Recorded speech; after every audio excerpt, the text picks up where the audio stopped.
All right, here we go. See you soon. Thank you to Black Op Radio.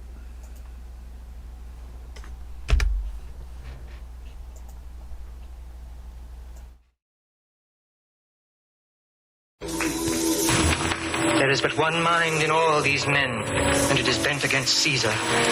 If thou beest not immortal, look about you. Security gives way to conspiracy. The communists in the Kremlin are engaged in a monstrous conspiracy to... Searching for secret conspiracies is tortuous, complex. Why are you so discredited for thinking there's something hidden? You have conspiracy theories. Odds are fairly good there was a conspiracy. It was, if you will, a sandbox conspiracy. Conspiracy, and things of that nature. Strictly speaking, the whole world is inside my head, or it's just my sensations. But of course I have to think the opposite in order to live it off. I'm no conspiracy buff here. So-called conspiracy theorists. There was a conspiracy. Conspiracy theories. Being a member of a conspiracy. We need to be conspiracy theorists. Incredible number of conspiracy theories. A brave and new and shining world. A meretricious conspiracy. There's all kinds of conspiratorial theories. The vast left-wing conspiracy. Subtle form of conspiracy. Conspiracy theory. People were wondering if there was an international conspiracy. Oh, it's been a conspiracy. It's been a conspiracy. The jury said, basically, there was a conspiracy. Other conspiracy theories are far more relevant. We'd actually like to know what the heck is We've going been on. duped into kind of a complacent attitude. Imagine what would happen if we had an informed election. The problem of corruption. You read about the mess in Washington. There are a lot of people who lie and get away with it. And open your minds and don't believe them. Don't believe them. Don't that believe me as a fringe conspiracy nut. We know that once a person is perverted, it is practically impossible for that person to adjust to normal attitudes. The whole world is sick to the extent people lie. Ultimately, they are caught lying and they lose their credibility. I have to tell you, I'm not a conspiracy theorist. I don't believe it. But when you see some of the things that have gone on in this country... I say, why can't we have prosperity built on peace rather than prosperity built on wealth? I think some of his advisors were really hard-nosed semi-Nazis. It's a conspiracy. I'm an innocent bystander, a victim. You ain't seen nothing yet. You're suppressing the conspiracy. You're part of the mainstream conspiracy. And, if you work for NBC, it's GE. What the conspiracy is about. It depends upon what the meaning of the word is.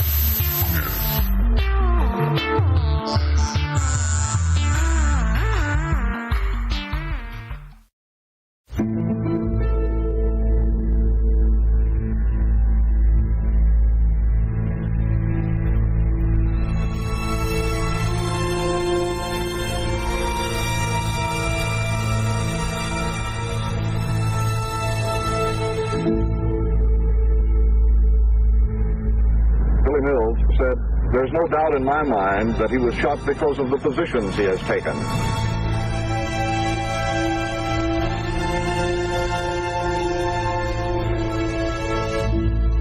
Peace. Peace. Peace. Peace. Peace. Peace. Peace. Peace. Some say that it is useless to speak of peace. Peace, peace, peace, peace. Too many think it is unreal. Peace. Too many of us think it is impossible. Peace. Peace. Peace and freedom. Peace and freedom. Freedom and peace. Peace and freedom. Not peace at the expense of freedom, but both peace and freedom. Genuine peace. Genuine peace. In a just and genuine peace. Means of assuring peace. World peace.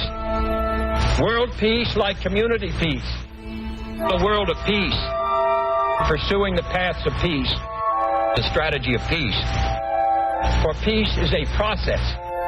There is no single simple key to this peace. Universal peace and goodwill. Peace need not be impractical. And war need not be inevitable. We must therefore persevere in the search for peace.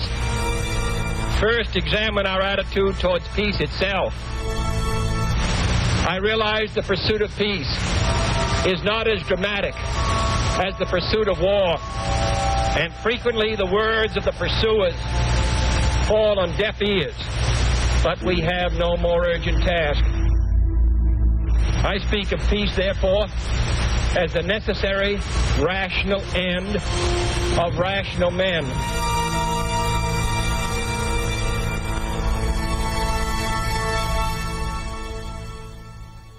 Child was undernourished. It was necessary for the wage earner to desert his wife and family in order that those children should qualify for assistance.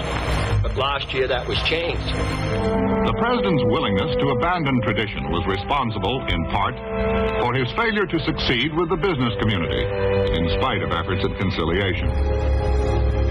I don't remember the figures exactly, but the president was not extremely popular in Texas, nor was he in the country. I am delighted to have a chance to say a few words about this administration's policy, which has been the subject of a good deal of discussion, acrimony, and controversy on wages and prices and profits. Now, I know there are some people who say that this isn't any business of the President of the United States, and who believe that the President of the United States should be the honorary chairman of a great fraternal organization and confine himself to ceremonial functions. But that isn't what the Constitution says. And I did not run for President of the United States to fulfill that office in that way. Harry Truman once said there are 14 or 15 million Americans who have the resources to have representatives in Washington to protect their interests. And that the interests of the great mass of the other people, the 150 or 60 million, is the responsibility of the President of the United States. And I propose to fulfill it.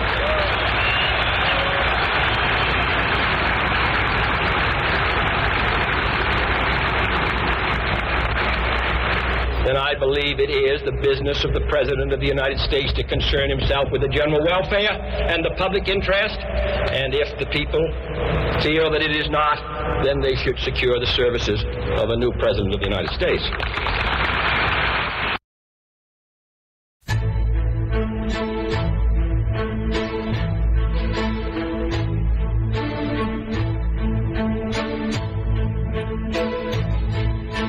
Not all that popular within the country, and his popularity had diminished considerably, as a matter of fact. Businessmen are welcome at the White House, and I welcome the chance to address business meetings such as this. Not because I expect that it will necessarily affect the results of elections, but I do think it can affect what this country does. He was characterized as being anti-business, and part of that was, I think, was the result of his actions with respect to steel prices. The simultaneous and identical actions of United States Steel and other leading steel corporations increasing steel prices by some $6 a ton constitute a wholly unjustifiable and irresponsible defiance of the public interest. In this serious hour in our nation's history, when we are confronted with grave crises in Berlin and Southeast Asia, when we are devoting our energies to economic recovery and stability, when we are asking reservists to leave their homes and families for months on end, and servicemen to risk their lives, and 4 were killed in the last 2 days in Vietnam, and asking union members to hold down their wage requests, at a time when restraint and sacrifice are being asked of every citizen, the American people will find it hard, as I do, to accept a situation in which a tiny handful of steel executives, whose pursuit of private power and profit exceeds their sense of public responsibility, can show such utter contempt for the interests of 185 million Americans. A few gigantic corporations have decided to increase prices in ruthless disregard of their public responsibilities. Some time ago, I asked each American to consider what he would do for his country, and I asked the steel companies. In the last 24 hours, we had their answer. I realize that there are some businessmen who feel only they want to be left alone. that government and politics are none of their affairs, that the balance sheet and profit rate of their own corporation are of more importance than the worldwide balance of power or the nationwide rate of unemployment. But I hope it's not rushing the season to recall to you the passage from Dickens' Christmas Carol, in which Ebenezer Scrooge is terrified by the ghost of his former partner, Jacob Marley. And Scrooge, appalled by Marley's story of ceaseless wandering, cries out, "But you were always a good man of business, Jacob." And the ghost of Marley, his legs bound by a chain of ledger books and cash boxes, replied, "Business? Mankind was my business. The common welfare was my business. Charity, mercy, forbearance, and benevolence were all my business. The dealings of my trade were but a drop of water in the comprehensive ocean of my business. Members and guests of the Florida State Chamber of Commerce, whether we work in the White House or the State House or in a house of industry or commerce, mankind is our business. And if we work in harmony, if we understand the problems of each other and the responsibilities that each of us bears, then surely the business of mankind will prosper. And your children and mine will move ahead in a secure world, and one in which there's opportunity for them all. Thank you. No one was more hostile than the Southerners of the far right. Not only were the Kennedys showing themselves soft on communism and in favor of civil rights for black citizens throughout the South, but Kennedy had hurt their pockets by scaling back oil depletion tax credits. But Texas was home to Kennedy's most dangerous opponents. Oil millionaires and billionaires in Texas were petrified of one major factor that John F. Kennedy was considering, cutting the oil depletion allowance. And there was no way they were going to allow that.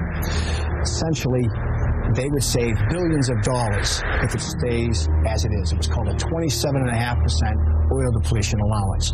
John Kennedy thought it was too liberal. If a free society cannot help the many who are poor, it cannot save the few who are rich. President, big business is using the stock market slump as a means of forcing you to come to terms with business. Their attitude is, now we have you where they want you. Have you seen Lane?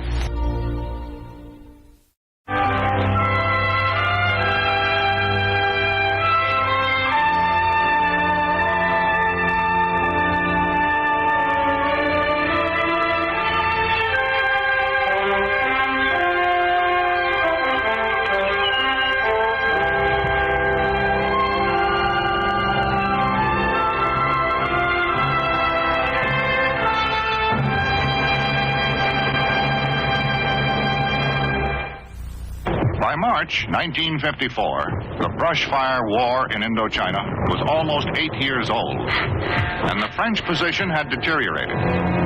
Hoping to draw the communist guerrillas into decisive open battle, the French made a stand at the fortress of Dien Bien Phu.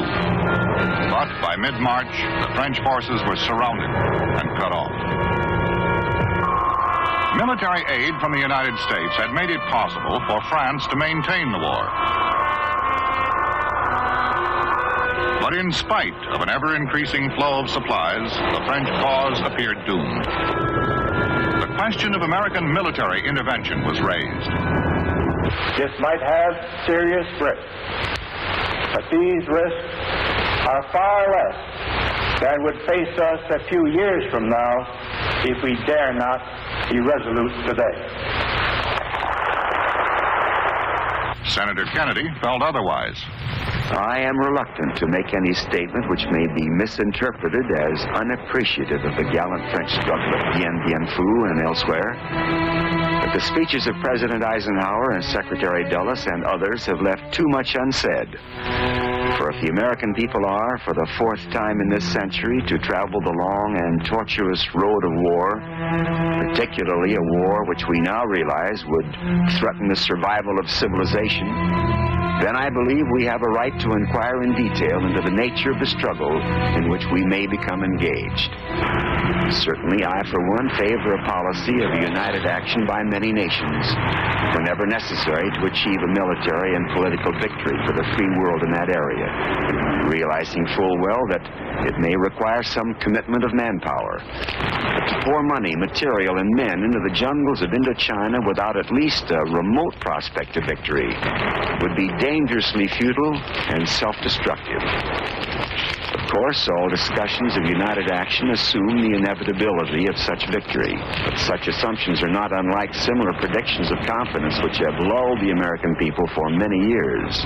I am frankly of the belief that no amount of American military assistance in Indochina can conquer an enemy which is everywhere and at the same time nowhere. An enemy of the people which has the sympathy and covert support of the people. If the French persist in their refusal to grant the legitimate independence and freedom desired by the peoples of the Associated States, and if those peoples and the other peoples of Asia remain aloof from the conflict as they have in the past, then it is my hope that Secretary Dulles will recognize the futility of channeling American men and machines into that hopeless struggle. I think that we should have insisted 4 or 5 years ago that the French get out of French Indochina and permit a free native government to set up as we did in Indonesia in the case of the Dutch. Military action in Indochina. French regulars land along the coast in search of roving communist bands. For France, it represents a tremendous sacrifice of manpower and financial resources. Without American help, the burden would be too great. I think perhaps if we go over to the map here, I can indicate to you why it is so vitally important. Here is Indochina. If Indochina falls, Thailand is put in almost impossible position. Nixon becomes one of the first hawks to warn of the domino effect of communist aggression. That indicates to you and to all of us why it is vitally important that Indochina not go behind the Iron Curtain.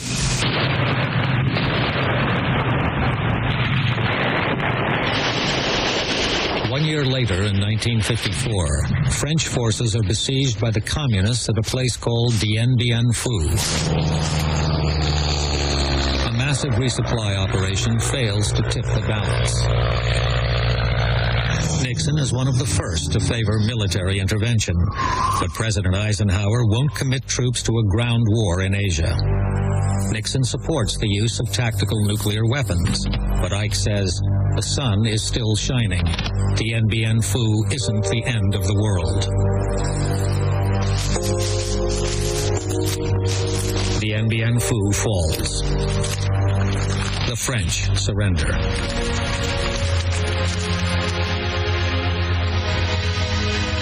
In Geneva, a peace conference leaves Vietnam divided into a communist north and a non-communist south. But there is to be no peace in Vietnam. Under pressure of growing communist aggression, the flow of American equipment and advisors is increased. In the 1950s, Nixon backs the deployment of American military advisors to South Vietnam. Superior equipment and mobility are used to full advantage to carry the fight to the enemy, swiftly, wherever his presence becomes known. If we had felt a common interest in the colonial province like Vietnam, seeking its independence of France. Colonel Fletcher Prouty. At the time of the Kennedy assassination, I was the Chief of Special Operations in the Joint Staff, working for the Joint Chiefs of Staff. Special Operations in those days was a euphemism for the military support of the clandestine operations of CIA around the world. Prouty was an insider who claimed that while some in the Pentagon were gearing up for war, he was secretly helping President Kennedy plan for peace. So during the summer, July, August, and September, he had a very experienced group of people work on his new policy for Vietnam. It was published in October, and it was called the National Security Action Memorandum number 263. And that memorandum signed under the direction of the president, was to bring men home by Christmas and get everybody out by 1965. What we're looking at here are approximately 15,000 pages of documents on Kennedy's Vietnam policies that I've collected from all the archives in the United States. In some cases, and many of them are newly declassified. In a new book, JFK and Vietnam, military historian Major John Newman offers his conclusions about Kennedy's Vietnam policy. I don't think there's any doubt that JFK was pulling out of Vietnam when he was killed. And I think because the most fundamental tenet of his policy was no combat troops, and we know that Johnson put in combat troops, I feel it's safe to say that the assassination led directly to the escalation of the war. Did that policy change after the assassination? Only 4 days later. What happened? 4 days later, under Lyndon Johnson, they issued a new National Security Action Memorandum, number 273, which began a modest change. Then in March of '64, another memorandum, 288, began the attacks on North Vietnam and the escalation of the war. And in my last conversation with him, I'll always remember it, he said, as soon as the election is over, I'm going to get the boys out of Vietnam. To myself, I've always said there would have been never that great disaster that we had. The loss of lives that he had he lived. Newman's research has led him to believe that Kennedy may have been feigning right to move left, supporting the war publicly while privately planning to withdraw. By 1963, Kennedy had a problem. That problem was his re-election. You have to reconcile this public record, and the public record itself is ambiguous because Kennedy makes statements, the Cronkite one, which appear to be, it's their war, they'll have to fight it, and then there are these many public statements that indicate we should stay the course. In the final analysis, it's their war. They're the ones who have to win it or lose it. We can help them, we can give them equipment, we can send our men out there as advisors, but they have to win it, the people of Vietnam, against the communists. But I don't agree with those who say we should withdraw. That'd be a great mistake. That'd be a great mistake. I know people don't like Americans to be engaged in this kind of an effort. 47 Americans have been killed in combat with the enemy. It's what I would have expected him to say as a political statement. Whether he was considering withdrawal or not, he would say he was not. In the councils of government, we must guard against the acquisition of unwarranted influence, whether sought or unsought, by the military-industrial complex.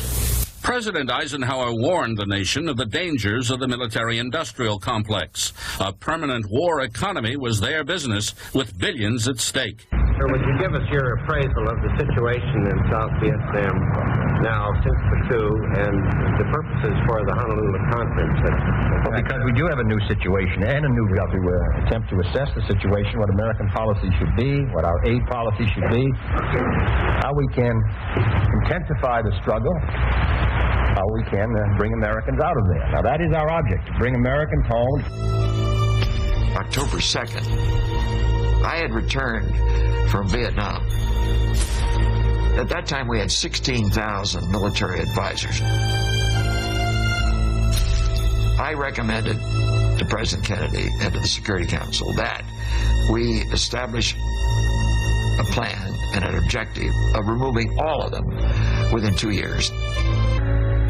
Kennedy announced we were going to pull out all of our military advisors by the end of '65. We're going to take 1,000 out at the end of '63, and we did. The way that struck people who were leaning toward the profits and the benefits of the Vietnam War was really unimaginable. You can't imagine. So a power elite coalesces. They don't have to vote.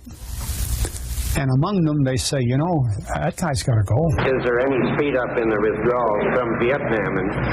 Well, as you know, when Secretary McNamara and General Taylor came back, they announced that we would expect to withdraw 1,000 men from South Vietnam before the end of the year.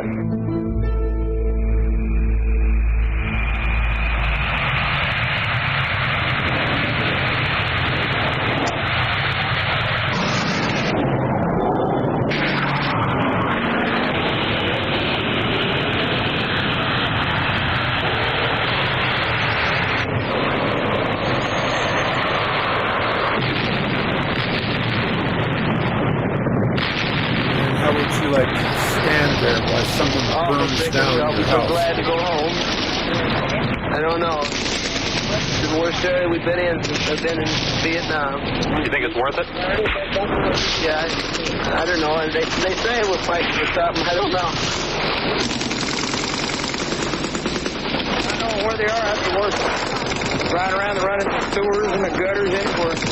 See anywhere. So we stay alive from day to day. If I just want to go back home and go to school. You lost any friends? Quite a few. We lost one the other day.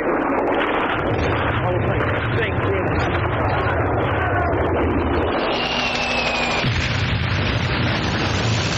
We sang 3 hymns and had a nice prayer. I turned around and looked at their faces, and they were, I was just about, my feeling for America just soared because of the way they look determined and reverent at the same time, but still they're a bloody good bunch of killers.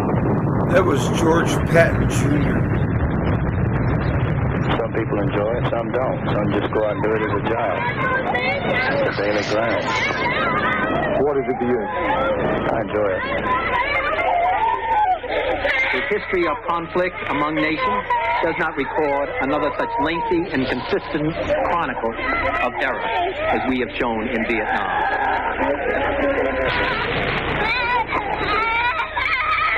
Throughout the war in Vietnam, the United States has exercised a degree of restraint unprecedented in the annals of war.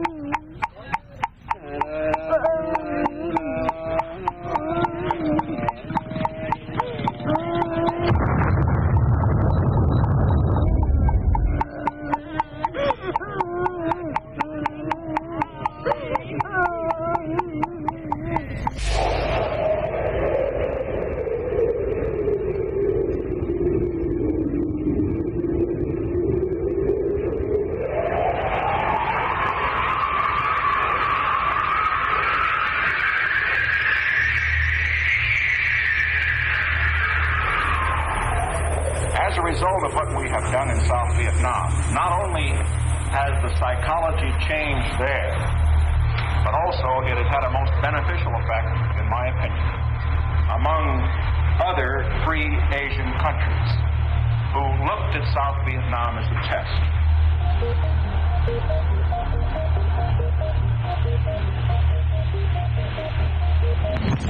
Bob? Yes, Mr. President. I hate to modify your speech any because it's been a good one, but I just wonder if we should find 2 minutes in there for Vietnam. You know, the problem is what you're saying about it. All right, I'll tell you what I would say about it. I would say that we have a commitment to Vietnamese freedom. We could pull out of there, the dominoes would fall, and that part of the world would go to communism.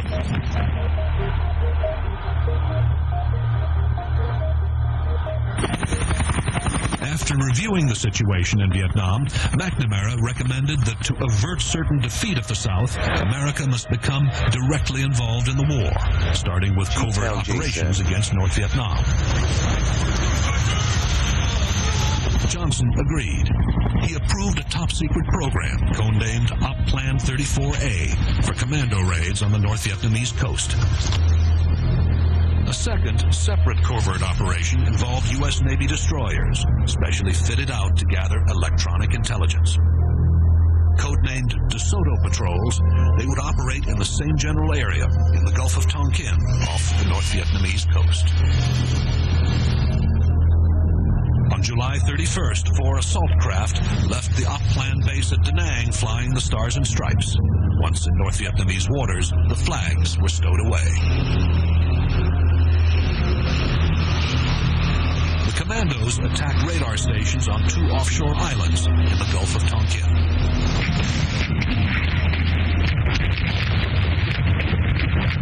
Within hours, the U.S. destroyer Maddox, fitted out for a DeSoto patrol, arrived in the Gulf, heading north toward the islands the commandos had just attacked. So, were these American operations intended to provoke North Vietnam? Yes.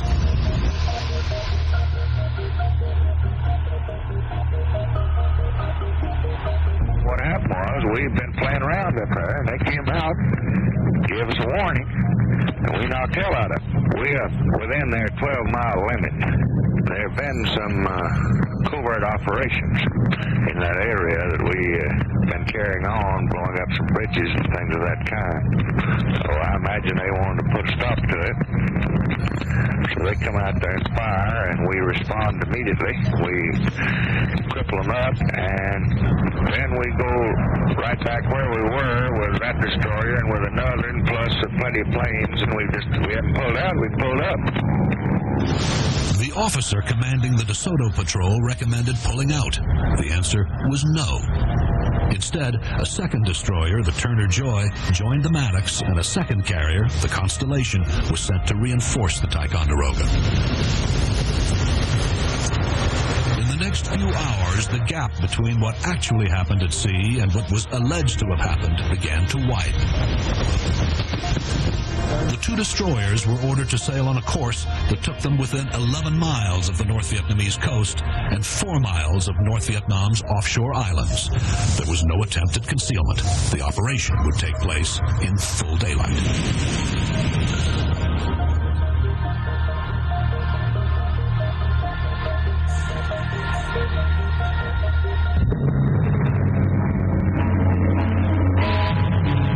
Swift and sure has been U.S. retaliation for communist PT boat attacks on the high seas. This is the Maddox, one of the two destroyers that were attacked while patrolling international waters in the Gulf of Tonkin near North Vietnam. Warplanes from two carriers, the Ticonderoga and the Constellation, avenged the unwarranted red assault with 64 sorties to North Vietnam PT bases. The U.S. sorties were launched for one purpose, as a warning to the communists that unprovoked attacks will bring prompt response.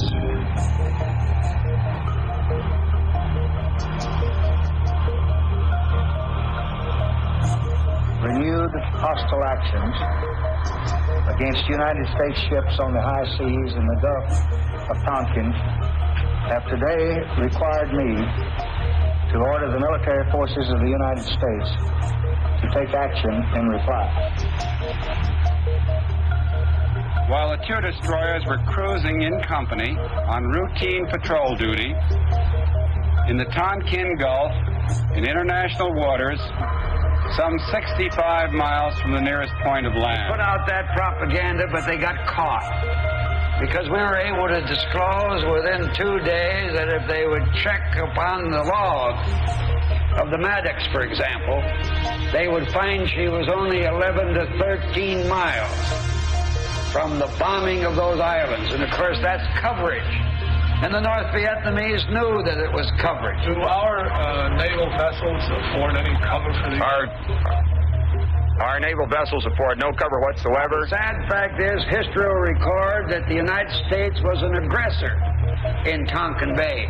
We were violating the rights of North Vietnam. Had no right to proceed on the second day to ourselves bomb North Vietnam, the areas where her torpedo boats were kept. But we had to do it. That wasn't self-defense. Bombing North Vietnam was not within the right of the president to act in self-defense of the republic. My duties on board the seaplane tender were nuclear weapons officer. On August 4th, there was an alleged attack on the USS Maddox and Turner Joy, two of our destroyers, in the Gulf of Tonkin. In the course of our conversation, this chief petty officer told me that he was a sonar man on board the USS Maddox and that he had been in the sonar room during the attack. He told me that, in his estimation, there were no torpedoes fired at the ship or otherwise during that alleged attack. And furthermore, he constantly repeated this, sent this information to the commanding officer on the bridge. The North Vietnamese have no submarines. What is the purpose of that movement? This is purely precautionary, so that the fleet will be prepared for all eventualities. What sort of eventualities, General? A possible submarine attack. By whom? By anyone. You always contended that in the first incident they were having... I'm contending that having the Maddox and the Joy there constituted, in view of the knowledge as to what the South Vietnamese boats were up to, an act of constructive aggression on our part. Johnson had signed the Tonkin Gulf Resolution on August 10th, just a week after the so-called incident. Blank check his administration was later to call the functional equivalent of a declaration of war. And I pledge to all Americans to use those powers with all the wisdom and the judgment that God grants to me. Standing behind the president was Senator William Fulbright. He'd steered the resolution through Congress, acting in the belief, he said later, that in its dealings with Congress, the White House told the truth. You got to remember that Senator Fulbright was a politician of the old school. He was a gentleman, and he just did not believe that his president, his Secretary of State, and the Secretary of Defense would deceive him and try to pull the wool over his eyes and asking for his support for a matter of this nature. He was deceived, and he felt very, very badly about it. It's the worst incident, he said, that ever happened to him in his... We always hesitate in public to use the dirty word lies, but a lie is a lie. I mean, it's a misrepresentation of fact. And it's supposed to be a criminal act if it's done under oath. Mr. Johnson didn't say it under oath. He just said it. We don't usually have the president under oath. After midnight, while the air attacks were still underway, a buoyant McNamara briefed Pentagon reporters. TV, are you ready? Describing the attacks on the destroyers as entirely unprovoked, he claimed that throughout their patrol, the two destroyers had remained at a distance of at least 30 miles from North Vietnam's coast, omitting to mention that only that morning he told the president their limit was 11 miles. The course of our destroyers operating 30, 40 to 60 miles off the coast of North Vietnam, international waters, moving southward. It was a confident performance until a reporter strayed into dangerous waters. Can you give us the basic reasons for the Gulf of Tonkin patrol? It's a routine patrol of the type we carry out in international waters all over the world. Does it have anything to do with movements of junks or whatever it is back? No, it has no special relationship to any operations in that area. We're carrying routine patrols of this kind on all over the world all the time. Do you have any idea why the North Vietnamese may have done this? None. The following morning, August 5th, McNamara was announcing details of the ample forces he had promised the president before the second supposed attack had even begun. Last night I announced that moves were underway to reinforce our forces in the Pacific area. An attack carrier group has been transferred from the First Fleet on the Pacific coast to the Western Pacific. Secondly, interceptor and fighter bomber aircraft have been moved into South Vietnam. Thirdly, fighter bomber aircraft have been moved into Thailand. Fourthly, interceptor and fighter bomber squadrons have been transferred from the United States into advanced bases in the Pacific. Fifthly, an anti-submarine task force group has been moved into the South China Sea. And finally, selected Army and Marine forces have been alerted and readied for movement. As the juggernaut rolled into action, truth was the first casualty. Johnson wanted the assent of Congress with a minimum of debate or qualification.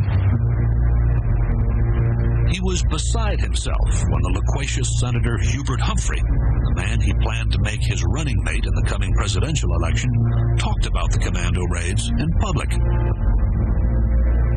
Johnson, determined to protect the authorized version of events, called a mutual friend.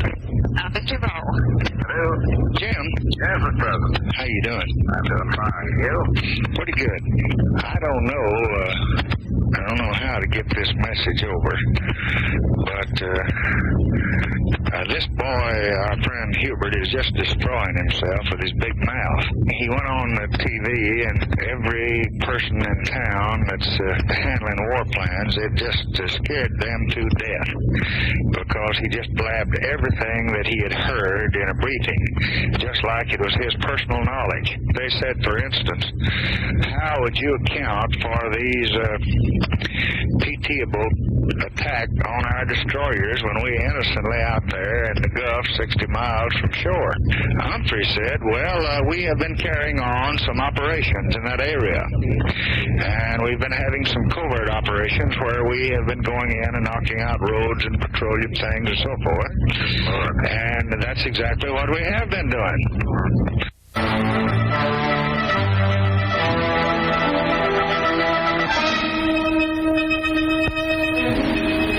In their drive for world domination, the communists have identified different levels of possible conflict to exploit.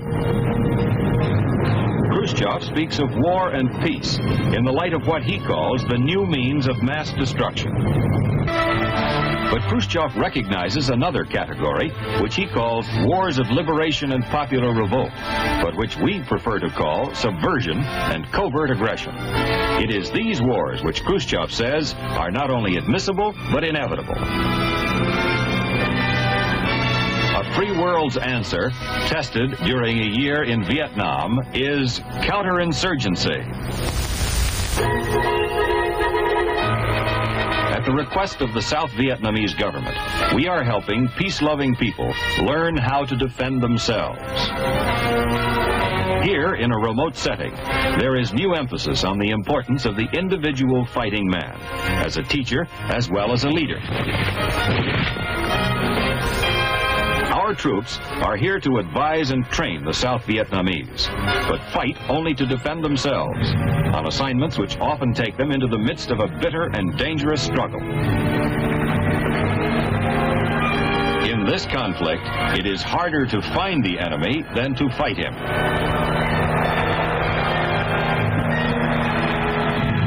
The plan to protect those who dwell in thousands of rural villages and towns resulted in the fortifying of approximately 5,000 communities in the first year.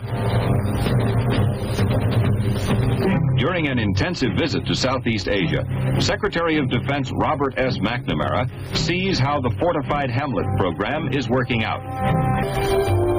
Teamwork and on-the-spot training call for dedication from the man in the field to the top commander, General Paul D. Harkins. The U.S. effort to our Vietnamese allies is a vast and comprehensive one. It involves political, economic, psychological, and military measures. All of the armed forces of the U.S. play a part. We put over about 3 million of them into what I would call a concentration camp. They call it a refugee center. It's got barbed wire around it, you can't get out of it. Taking these people from the graves of their ancestors, from their rice paddies. And we say, oh, well, we pacified X million people. Yeah, we pacified some more people by putting them in these camps. Now, America wins the wars that she undertakes. Make no mistake about it. And we have declared war on tyranny and aggression. If this little nation goes down the drain and can't maintain her independence, ask yourself what's going to happen to all the other little nations. I'm Roger Hilsman. I was Director of Intelligence and Research in the State Department under John F. Kennedy, and then Assistant Secretary of State for Far Eastern Affairs under Kennedy and for a while under President Johnson. There were two things that he very, very much wished to avoid. One was making this an American war. As he used to say, it's their war, the South Vietnamese. We can give them aid, we can even give them advisors. But they must win it or lose it, and I think he was fully prepared to let them lose it rather than make it an American war. He felt that if we put Americans in there, it would drive, with their white faces, it would drive communism into the, nationalism into the arms of communism. The second thing he wished to avoid was internationalizing the war, as we call it. By this we meant bombing the North or attacking the North. First and foremost because it would not work. And here, 30-some-odd months of bombing has shown that his judgment was right.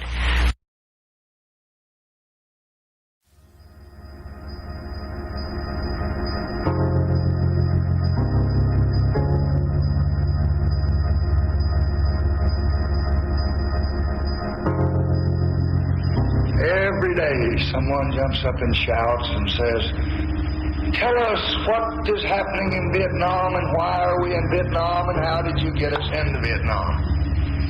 And I didn't get you into Vietnam. You've been in Vietnam 10 years. Johnson made it McNamara's war. I want them to get off their butts and get out in those jungles and whip hell out of some communists, he said. It is the melancholy law of human societies to be compelled sometime to choose a great evil in order to ward off a greater evil. Lyndon Baines Johnson. Born in 1908, he grew up in a comfortable middle-class home in Johnson City. At an early age, Lyndon showed a keen interest in politics.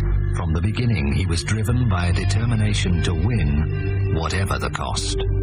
In a word, he was ruthless. There wasn't anything he wouldn't do to get what he wanted, regardless of what it was.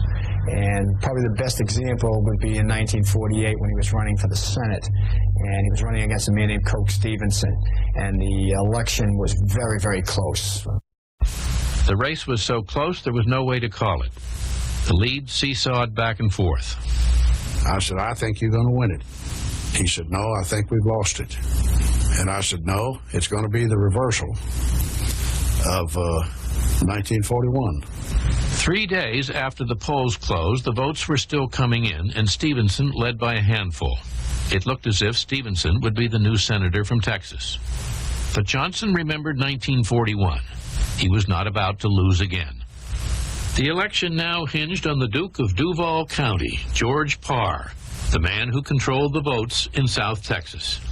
George Parr controlled that county, and those people voted the way he wanted them to vote. No question about that. None whatever. Now, the candidates had nothing to do with it.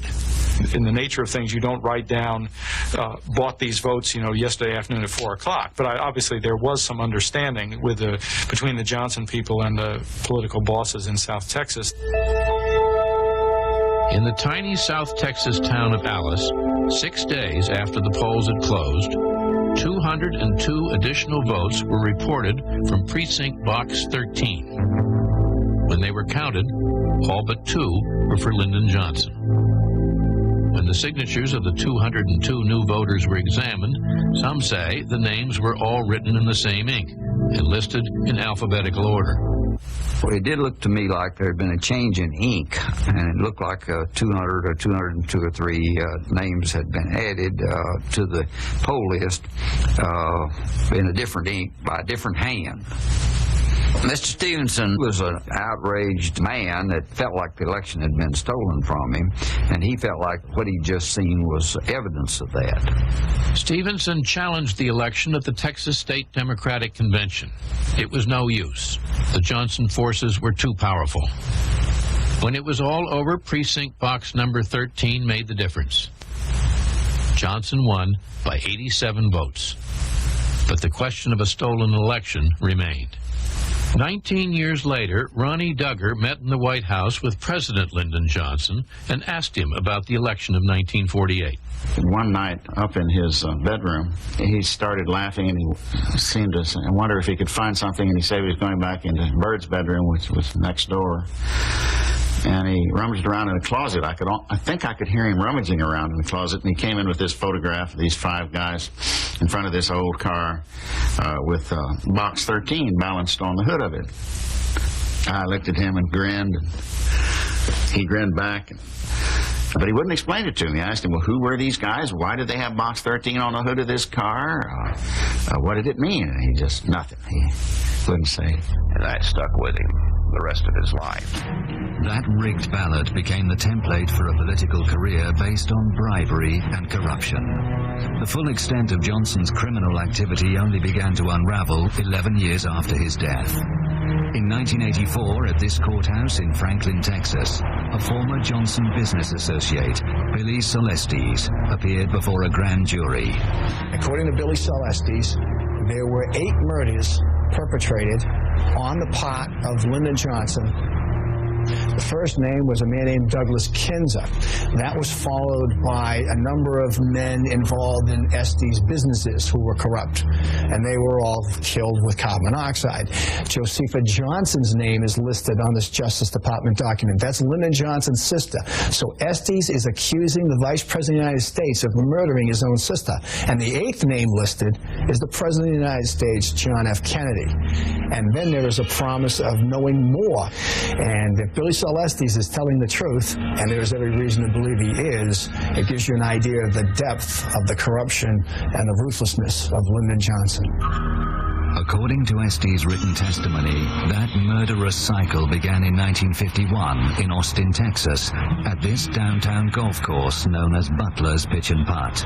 The killer was a Johnson henchman called Malcolm Wallace. Malcolm Wallace was born and raised in Texas. He was Texas-bred, Texas-educated, a very intelligent man. And when he graduated from the University of Texas, he was evidently recruited by Lyndon Johnson, and he was given a job at the Federal Department of Agriculture.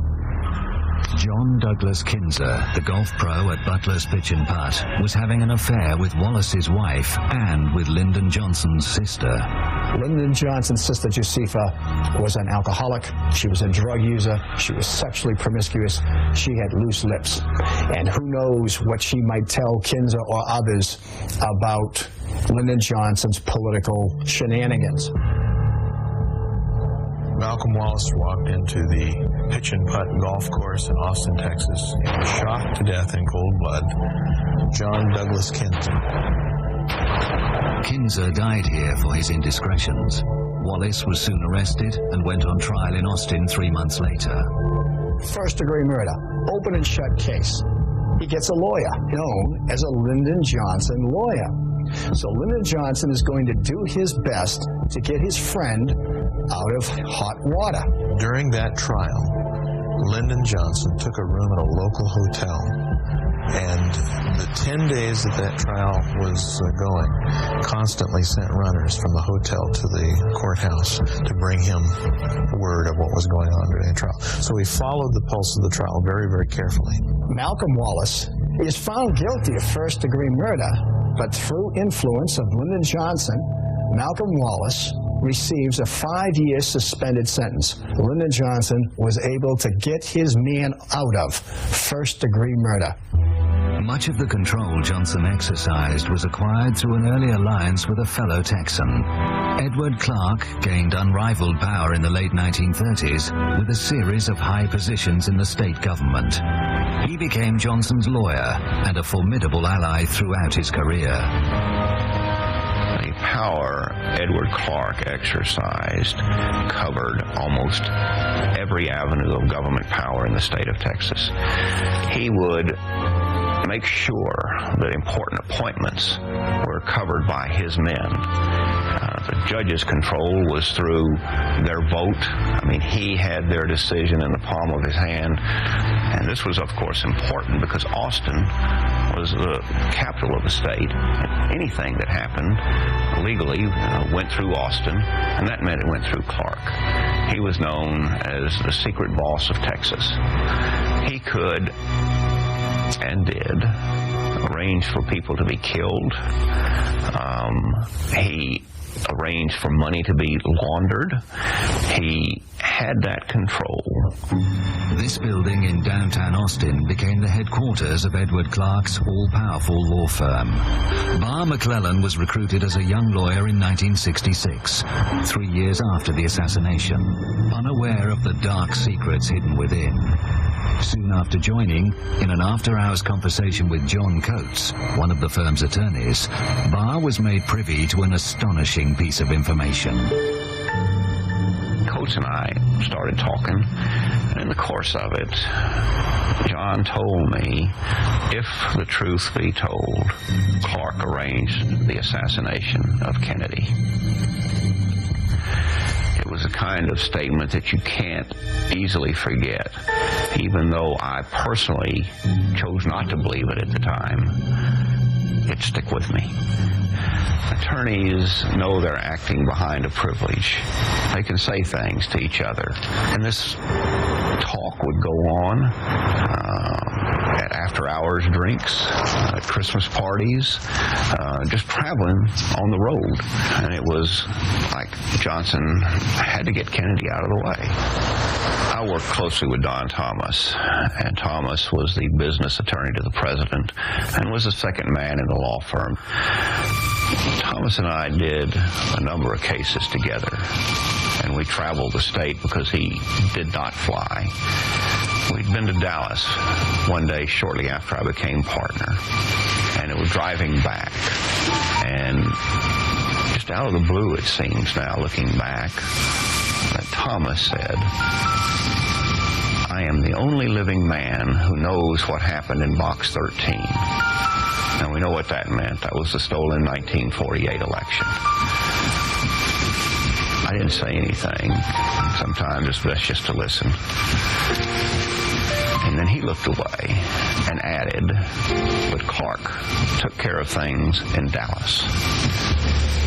At that point, what I'd been hearing in the law firm, what John Coates had first told me, I knew was true, because this came from a man that was Johnson's business attorney, one of Johnson's most trusted confidants, a man who worked very closely with Johnson during his maturing years, his growing up years, so to speak, and as president. And when I heard that, there was no question that Clark had been behind the assassination, and he'd done it for Johnson.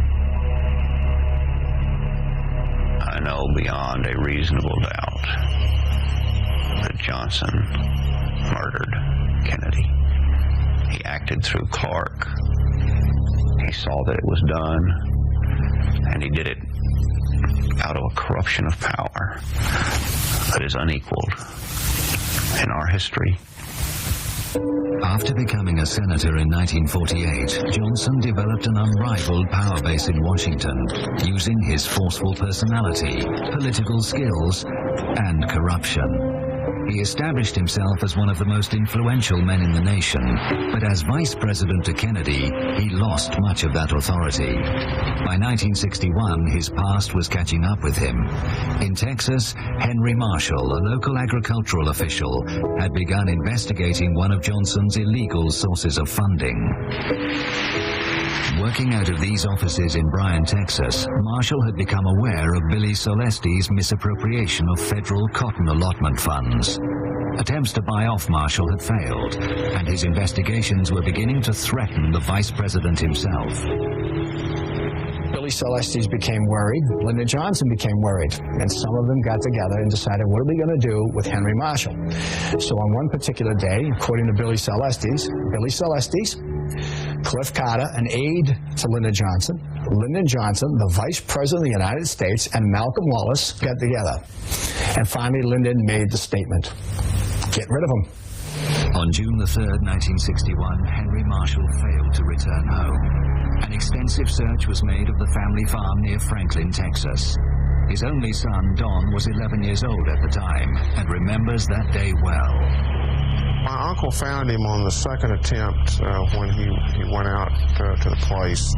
He was in a very remote location, probably about 3/4 of a mile off the road.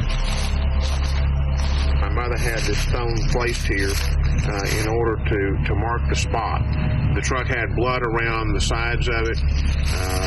The side on the passenger side had a dent in the fender behind the passenger door, and that's apparently where my father's head was knocked into the side of the truck, and he had his eye damaged at that point. There were a number of yopon bushes that had been broken, and the gun was laying beside the body, and pretty much nothing else could be seen except signs of a struggle. Local officials immediately ruled it a suicide, despite overwhelming evidence to the contrary. He had been shot 5 times with a bolt-action rifle. he had enough carbon monoxide in his lungs to cause him to pass out at the time he died. There was no effort made to collect any evidence or preserve the crime scene.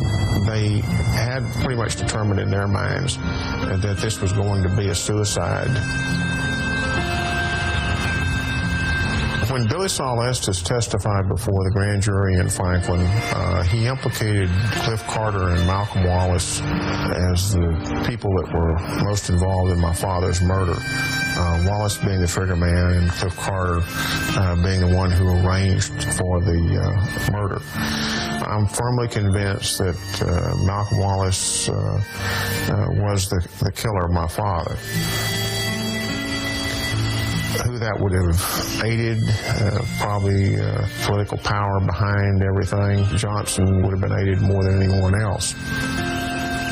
The grand jury concluded Henry Marshall in 1961 was murdered, which means in simple language that the grand jury believed Billy Saul Estes when he told them that Lyndon Johnson had ordered Malcolm Wallace to kill Henry Marshall. But Johnson's dark dealings were not confined to Texas. In late summer 1963, one of his long-term partners in crime was about to be exposed for corruption by a Senate investigation. Bobby Baker was the secretary to the Senate majority. Basically, he was the secretary for the Senate, and he was one of Lyndon Johnson's closest associates. And everything that Lyndon Johnson wanted to perpetrate, he had Bobby's help. Essentially, if somebody wanted to get a military contract and they wanted influence of Lyndon Johnson to help them, they had to pay off Bobby Baker, who would then pay off Lyndon Johnson. It's the world of bribes. Bobby Baker was involved in a call girl service. He was involved in real estate scams. He was involved in dealings with organized crime. He was in dealings with oil men, particularly Clint Murchison, an oil millionaire from Texas. So as a result of all this, Bobby Baker was in big trouble. And with a little bit of inspiration on the part of the Kennedys, if they could get Bobby Baker to talk, Lyndon was all done. Lyndon Baines Johnson, if Robert Kennedy had his way, would not only not be on the 1964 ticket as the vice presidential candidate, but he would go to jail for the corruption that he was involved with. Although Johnson faced political extinction at the hands of the Kennedys, he had powerful allies with their own agendas that threatened the president, as researcher Gregory Burnham explains. People would think that he had no enemies. He was so popular. He smiled. He appeared happy. Everyone loved him worldwide. But what people don't seem to understand is behind the scenes, he was making changes, and he was making them decisively. And he was taking some very, very daring steps. He was committed to pull out of Vietnam. By October, he had signed a document, an SAM 263, to that effect. 1,000 troops home by Christmas, and all personnel out of Vietnam by 1965. But that wasn't very good for the military-industrial complex. Is abolishing the Central Intelligence Agency, pulling their teeth, holding them to task, back to why they were originally created by Truman.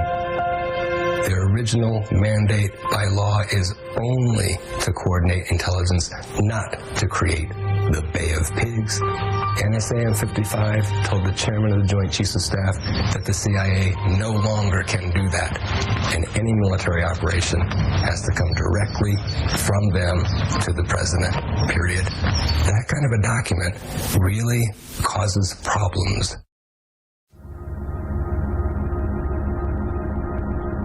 Make a comment about something which a lot of folks haven't heard too much about. Do you know about this article by Arthur Kroc?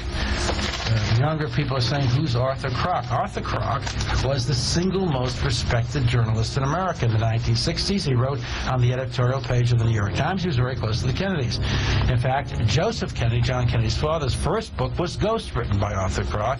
And young John Kennedy, when he was a young man and worked on his thesis, Why England Slept, he wrote it in Arthur Kroc's Georgetown Library with the help of Arthur Kroc, and then Arthur Kroc had it turned into a book, got him a literary agent. That's how close he was.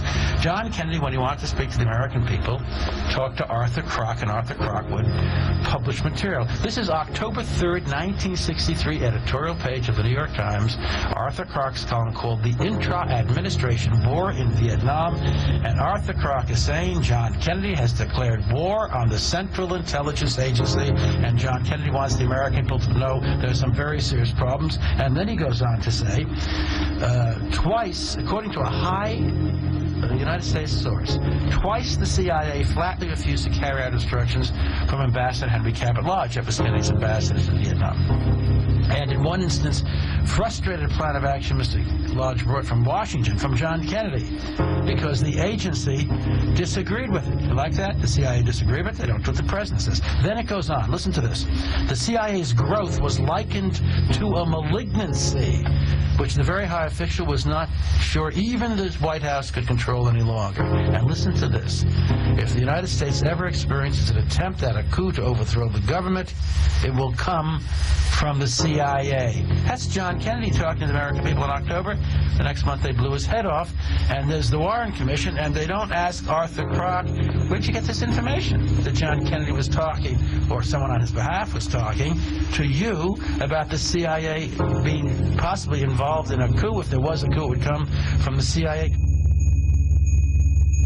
There is now considerable evidence of Oswald's links with agents from the CIA and the FBI in the months before the assassination.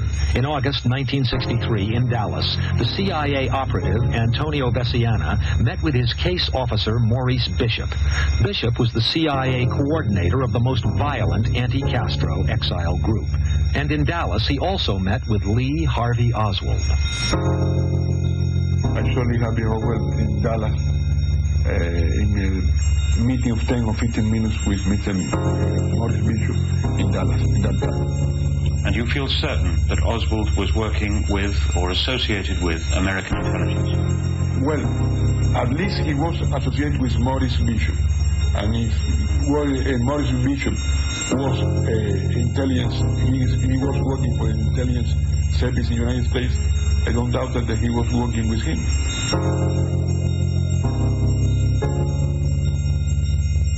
The Select Committee on Assassinations will at this time come to order. The most damaging sealed documents of the House Select Committee on Assassinations accuse high-ranking officials of the Central Intelligence Agency of lying to the people of the United States about Lee Harvey Oswald. House investigators believe this man, David Atlee Phillips, met with Oswald 2 months before the assassination. Phillips was the CIA's chief of Western Hemisphere operations and was in charge, among other things, of plots against Fidel Castro. According to the secret reports, Antonio Veciana, a leader of anti-Castro Cubans directed by the CIA, saw Oswald talking to a senior CIA agent he knew by the cover name Maurice Bishop. Veciana provided enough information for House investigators to compile this sketch of the agent who met Oswald. Could it have been Phillips? Investigators believe it was. Phillips denied under oath that he knew Oswald, but House investigators did not believe him and wanted him charged with perjury. The government declined to prosecute, leaving investigators furious. The director of the CIA in 1963 was John McCone. He caused a sensation among committee staffers when he admitted there was an agent using the cover name Bishop. But a secret memo reveals he was allowed to reverse his testimony. A CIA lawyer wrote the committee. I should inform you that he had been in error.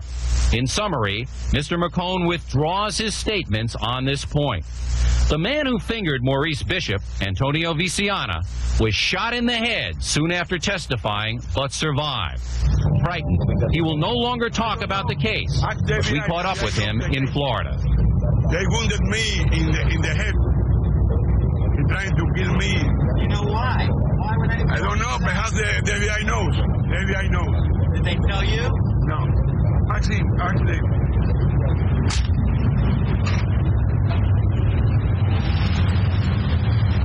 David Adley Phillips died of cancer in 1988. Investigators believe Phillips was angry at JFK for botching the Cuban Bay of Pigs operation. Did you kill the president? The second explosive revelation in the sealed documents also links the CIA directly to Oswald. While living in Dallas, Oswald was befriended by Russian-born George de Mohrenschildt. Investigators determined he was a contract agent for the CIA in Central America and the Caribbean. In 1977, moments before he was to be interviewed by House investigators, de Mohrenschildt blew his brains out with a 20-gauge shotgun. House investigators believe he was a crucial link between the CIA and Lee Harvey Oswald.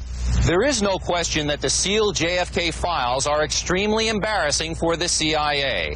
House investigators have told Inside Edition that the agency did not fully cooperate in their investigation and that the CIA had final say in the report that the House Assassinations Committee made public. Thus, the public report makes no mention of the CIA's links with Lee Harvey Oswald.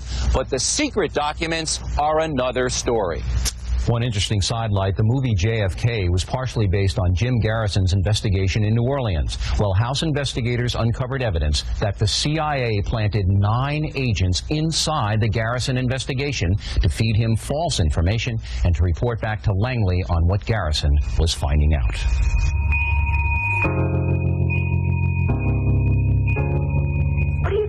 George de Mohrenschildt. Yes, then O'Reilly sold out. Connection with the intelligence community. Oh yeah, George de Mohrenschildt was a spy for a lot of different people over the years. He was a quite remarkable man. They picked him up for they thought he was attempting to assassinate Marshal Tito. He went into Guatemala. He went into the impenetrable jungles of Guatemala. He and his wife. He said, and they emerged on the very day that the Bay of Pigs troops left Guatemala City. He arrived in Guatemala City. He worked for the Central Intelligence Agency. He was the baby. He must have known E. Howard Hunt, certainly, in those days. Well, I presume he probably did, but in any event, he was a babysitter for Lee Harvey Oswald for the CIA. And he was about to be called as a witness before the House Select Committee on Assassinations, and he died the day before he was supposed to call. I went down there for the coroner's inquest. It was quite interesting because the district attorney... What happened was this. De Mohrenschildt was staying at a home where his daughter lived. His daughter was staying with a very wealthy woman in Florida. And this woman, it's kind of like a Columbo movie, and this is before the days when people had videotape recorders. And she went out, this woman, to play a bridge tournament. But she wanted to watch, she wanted to have a record made of some soap opera. So she said to her domestic worker, here's an audio tape recorder, just put it on and record the sound of this television soap opera. And so the tape recorder was playing, and then you hear you hear the bullet, the shotgun explode. The shot that killed George de Mohrenschildt. They claimed he committed suicide. But if you listen to the tape, you hear this. You hear a little noise, and you hear silence, and then you hear beep, beep, beep, beep, beep, beep, a little more noise, and then you hear the shot. The beep, beep, beep, beep, beep was a security system on medium mode. One mode is if it's on fully armed, if anyone opens a door or window, a siren goes off and the police are notified. On another mode, it's off entirely. But on the medium mode, it goes beep, beep, beep, beep to show that someone has opened the door and come into the house. Just before de Mohrenschildt was shot, that's what happened. And I talked to the district attorney when I listened to that tape. I was down there just before the coroner's inquest, and I said, does that sound like someone came in the house? He said, we're not going to go into that. And I said, why? I said, you understand why this is bigger than all of us. We have to do what we have to do. I said, I don't understand that. And he said, well, listen, you can't speak at the coroner's inquest. You're just going to be a spectator. I said, I know that. And so he played the tape and told the coroner's jury, a cross-section of the folks in the area, that this was a suicide, etc. And this woman on the coroner's jury said, that beep, beep, beep, beep, that sounds like my security system. That means somebody apparently went into the house. He said, we're not going into that. And so they ruled that it was the suicide, and that was the end of that. But I think there's some very serious questions as to whether he was murdered. Cowards. It is now clear that in some instances the agency lied about the 201 file, about its contents, did not give the House Select Committee access to parts of the file that they knew existed and wanted to see. The information it contains not only confirms the government's very early interest in Oswald's activities, but discloses a startling revelation. Oswald was directly involved in sensitive intelligence operations for the CIA, and probably for the FBI as well.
Here we have the transcript of the January 21st, 1964 executive session of the Warren Commission. And in it, they're discussing the fact that they knew that Oswald had worked for the FBI. He'd been assigned a payroll number as 179, and he was been paid $200 per month from September of '62 until the time of the assassination. We've seen revealed one conspiracy after another. Anybody would have to be a fool nowadays to dismiss conspiracies. And perhaps we lived in a fool's paradise before the Kennedy assassination.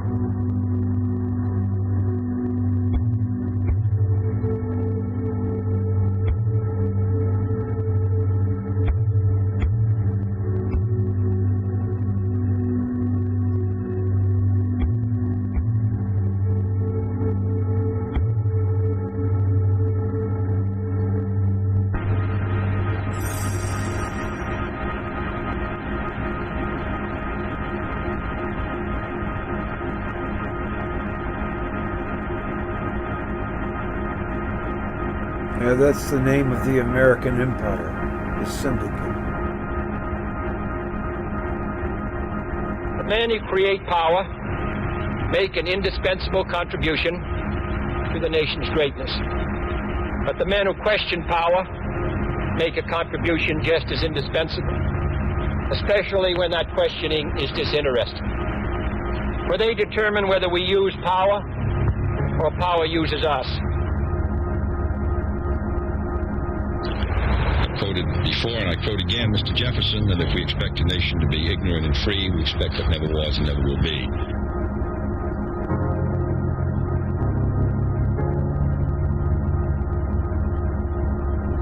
Yeah, I enjoyed that. I always do. The way they look determined and reverent at the same time, but still they're a bloody good bunch of killers. When our intelligence forces brought in their reports warning that if the election called for by the Geneva Accords for July 1956 were held, Ho Chi Minh would be elected president in South Vietnam by at least 80% of the vote. I had a hell of a time with Morse this morning. He insisted that our destroyers were there to back up. He said it on television last night. He said we were. There is a predisposition still on the part of the mainstream media to believe it all works, the system works. And it's only the sort of crazies on the fringes who want to keep saying, no, it doesn't work. No, it doesn't work. There's a conspiracy at work. And the two are converging all the more because the evidence has brought them together. I have a feeling, therefore, that this harassment attack and this attack with 20 or more torpedoes upon two of our destroyers was designed to force us out in a way lest we precipitate a greater struggle. I have a feeling that they've misread America once again. City Councilman Tom Bradley said, "This indicates the dangerous degree of hysteria and hate which has consumed some elements of our nation." And another councilman, city councilman, I think that there's great danger in this country because of the fact that so much of our economy is geared in the military area. There is grave danger of a military industrial alliance of a kind actually affecting policy. Mr. Nixon has participated in since you've been in the White House, and he, as Vice President, has been helping you. I just wondered if you could give us an example of a major idea of his that you had adopted in that role as the decider and final. If you give me a week, I might think of one.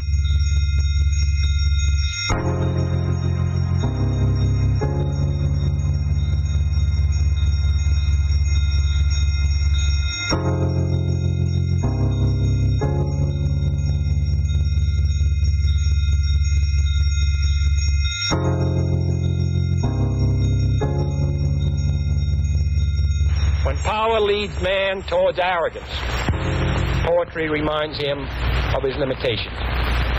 When power narrows the areas of man's concern, poetry reminds him of the richness and diversity of his existence.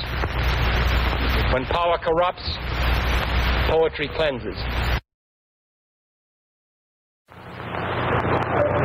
Communism is the scavenger of decaying civilizations. It makes its way into a country and into a culture only when that culture begins to rot from the inside. Measure of the incipient death in any civilization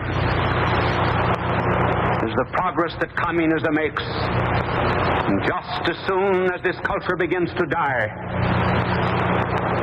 then this winged scavenger, with the mechanical wings of hammer and sickles, descend upon these decaying countries in order to devour them.